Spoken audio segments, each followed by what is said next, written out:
Kaya mo yan, Irene. Total, malapit naman na tayo, malapit na ang bakasyon. Na ano lang ako, nung bigla lang ako.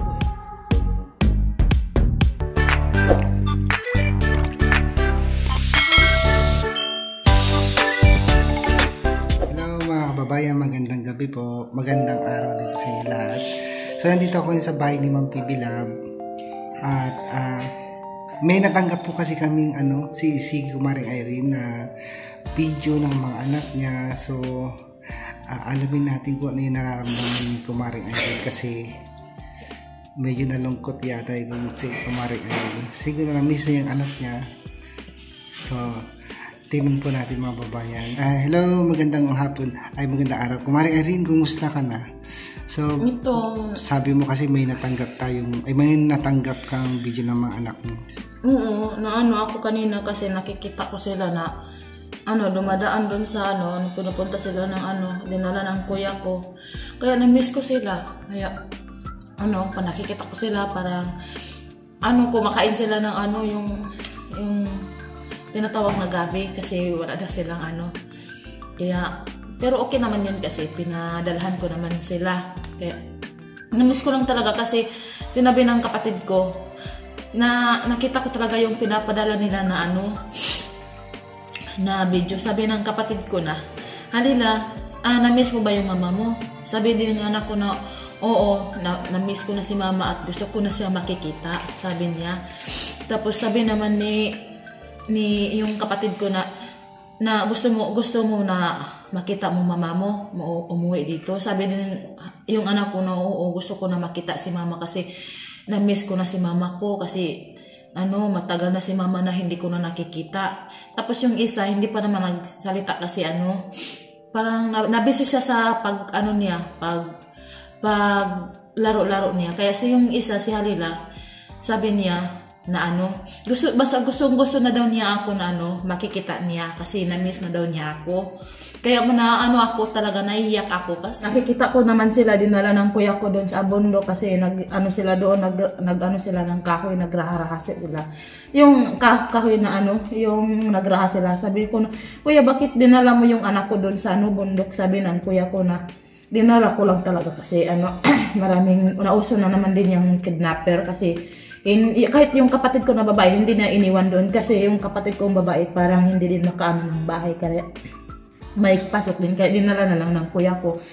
Kaya parang ako din parang doon ako sa anak ko na iya kasi kumakain sila ng yung kakain nila yung karlang kasi daw hindi ano ba yung karlang? Yung gabi.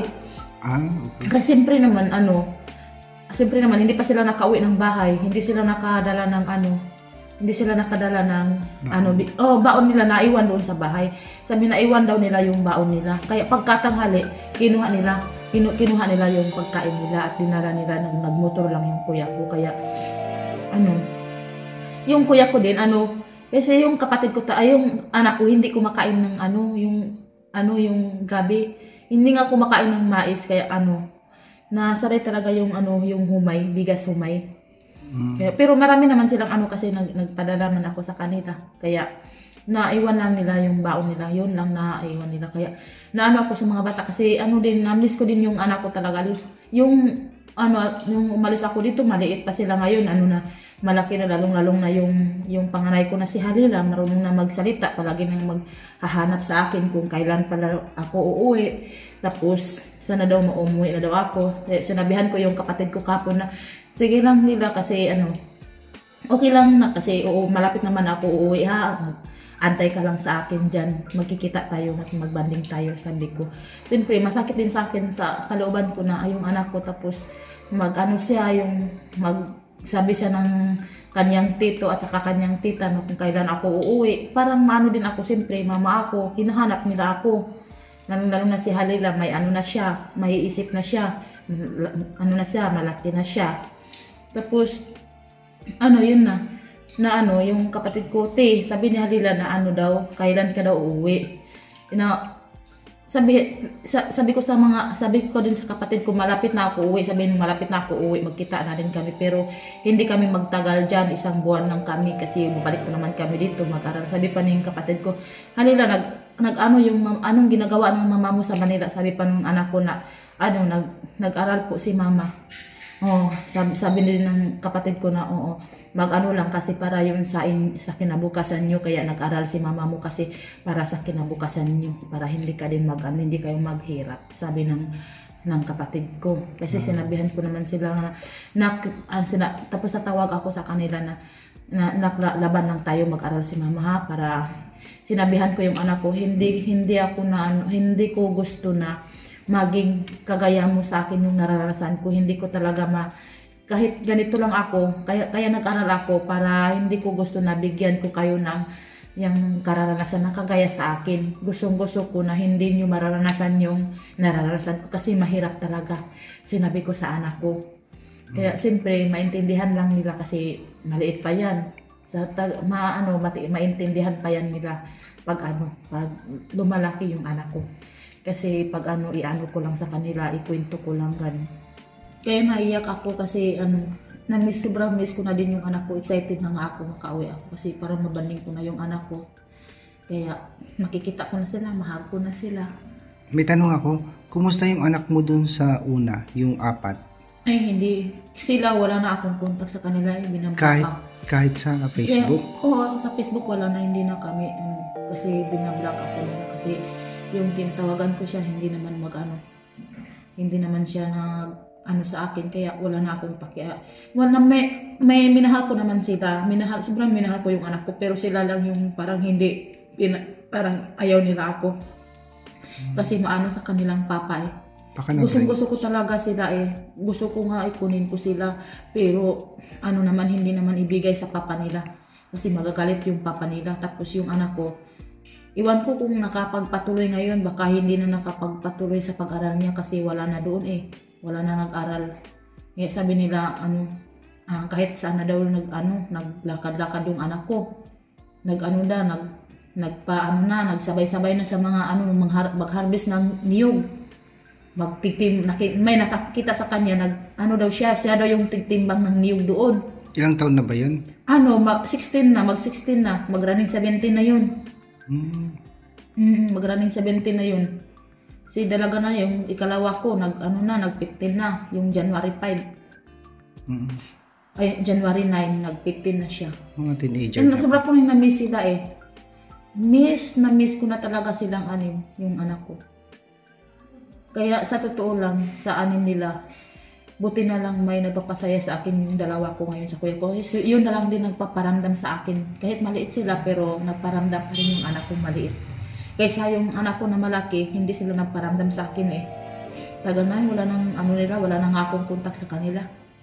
Sana mapanood nila itong video ko na sana kontakin nila ako kahit sa Messenger lang po.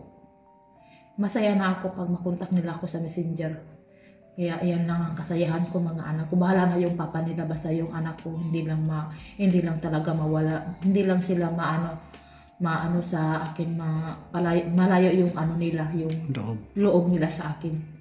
Sana nga makikita nila itong video ko, sana na makontak nila ako sa Messenger. Kahit sa Messenger lang, okay naman ako kung pamustahin nila ako. Masaya na talaga ako. Lalong-lalong na si Iris, si Angel, dalaga na sila. Ako, bakit hindi sila tumatawag sa akin? Kahit magano na lang na, kamusta ka na dyan gano'n na lang. Pero wala naman paano sa akin. Yung nang dalawa ko doon kay kuya ko, yun na lang magparamdam sa akin. Na palaging magtanong kung kailan ako uuwi. Sabi yung anak ko, kailan ka uuwi dito Sabi ko na malapit na ako uuwi dyan Kasi gusto ko na rin makikita kayo. Kasi gusto ko na rin mahag ko kayo. Sabi ko sa kanila. So, ano mensahe mo sa mga yung 4 mong anak? Ipapadala ko lang kanila. Sana sa itong video ko ngayon sana makikita nila ako at i-message nila ako na kahit message lang, kahit magsabi lang sila, kamusta ka na dyan sa pag-aral mo, ganun. Sana din na kung makikita nila ako, sana puntahan nila ako sa bahay, doon sa bahay kung uuwi ako. Kahit na sila lang magpunta doon, sana nga puntahan nila ako doon sa bahay pag uwi ko ngayong summer. Sana makikita ito na sana ay Irish, Elvira, sana kung makikita niyong apat itong video ko, video ng mama nyo, sana nga kakamustahin mo rin nyo ako at puntahan nyo ako sa bahay pag uwi ko ng summer, kahit saglit lang. Pwede naman kayo uuwi na naman sa papa nyo. Kaya kahit na nag-aral ako, pero kayo pa rin yung iniisip ko, yung mga anak ko. Hindi naman ako na nagpabayam na ako ngayon kasi siyempre nag-aral pa ako. Itong pag-aral ko po para po sa mga anak ko, sa mga kapatid ko at sa mga karelative ko rin. Kaya sana makikita nila ako. And yun lang. Kaya mo yan, Irene. Total, malapit naman na tayo, malapit na ang Hindi bakasyon. Na ano lang ako, nung bigla lang ako sa siyempre naman. Sabagay. Ang layo-layo kasi nila. Tsaka yung Iniisip apat. ko talaga maliit pa sila, pero iniisip ako samantala yung malaki ng anak ko walang paramdam. Buti na lang yung maliit na mga anak ko nagparamdam pa sa akin. Na brainwash siguro yung apat. Siyempre, Siguro. hindi sila lumaki sa'yo eh. Oo na.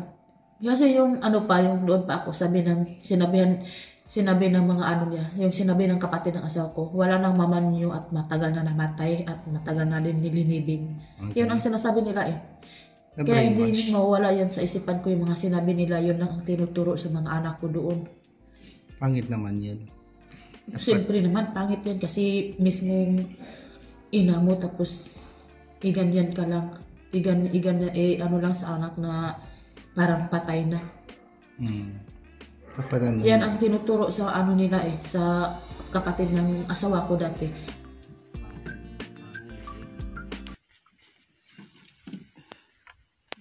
Damay lang pa rin mo, babat-abat bulad. Hey guys, natukan na sinigig bulad.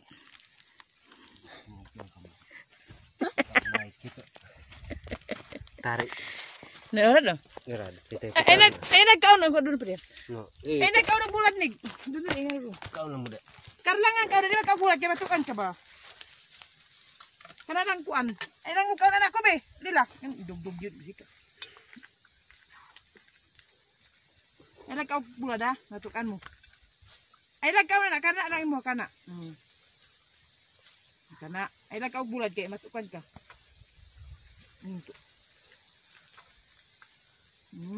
Lami kayo, panito.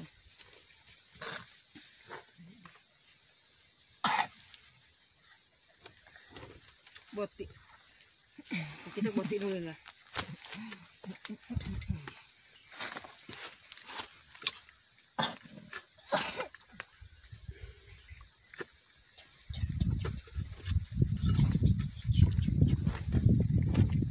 Dapat dikatilan buat mabasa. Ayah opad kayo kad muna ko panginabu. Yo tebukarin. Nambut hari ini tuh batu. Kay buko gawa na ko. Berapa? Yo sudah tebukarin. Nambut batu. Ang kaon ano? Oke opad. Nila jadi buat ang kamu. Ang kaon. Betul kira batu. Aku tadi ya. Kita itu ang dulu. Ada makeup dan untuk dua dulu.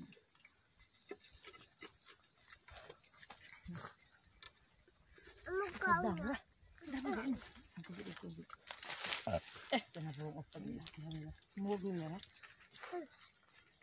Sipuni mo.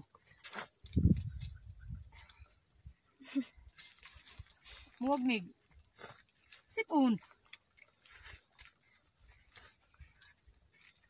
Di pa tanahali nagrahawa tay bugas.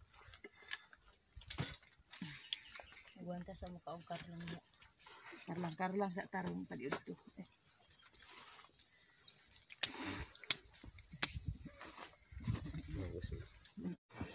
Maayong gabi iday sa tanan. Ni ako karon mag-vlog ko sa ako ang mga pag-umangkon or mag-vlog ko sa ila kung gimingaw ba siya sa iyang mama nga nasa Maynila. So karon guys, pangutan-on na to ang mga bata kung gimingaw ba siya sa iyang mama. Kay nga lila, gimingaw ka sa mama. Asa di mong mama? Manila. Mag-unsa man siya dito. Ay, sila. Unya, gimingaw na ka. Unya, kano sa man tumuuli mong mama? Wag ka kabalo? Hapit man tumugingaw si mama. Hapit naman tumuuli. Gimingaw ka sa mama.